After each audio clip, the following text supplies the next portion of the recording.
Isang beses lang tayo mabubuhay sa mundo. Kaya naman, dapat sulitin mo na ang bawat segundo nito. Gawin mo lang palagi yung mga bagay na tingin mo magpapasaya sa'yo.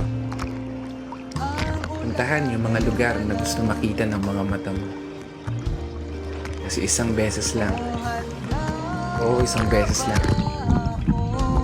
Tayo may pagkakataon dumaan sa kalsada ng buhay na hindi mo na mababalikan. Dahil habang tumatanda tayo, meron tayong isang bagay na malimit na kakaligtaan. Yun ay maglaan ng oras para sa sarili nating kaligayahan. Kasi karamihan sa atin, puro trabaho na lamang nasa isip. Sa pagtulog na lang dinadaan yung pahinga habang namamasyal sa panaginip.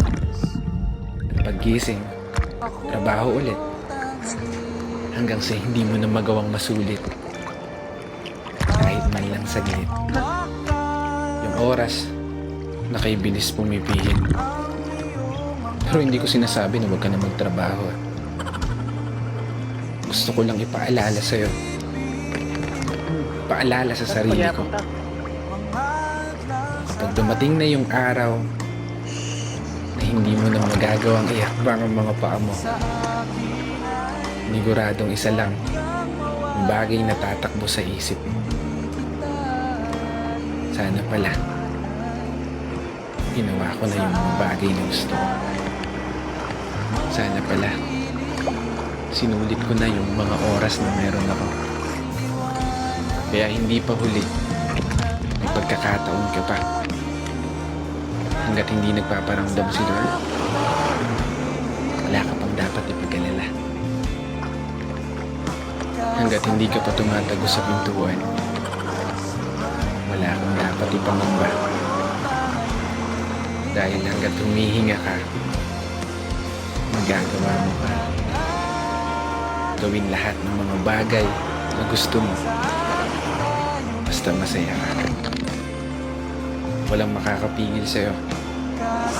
Buhay mo yan. Kaya kung umabot ka hanggang dito at patuloy na nakikinig, maraming salamat. Dahil gaya mo, ginagawa ko lang din kung ano yung pangarap ko. Minsan ako masaya. Sa paraan na to, magawa kong may bahagi sa iba. Kaya isang pagpupugay para sa lahat ng mga kapatid na motorista na patuloy sumasabay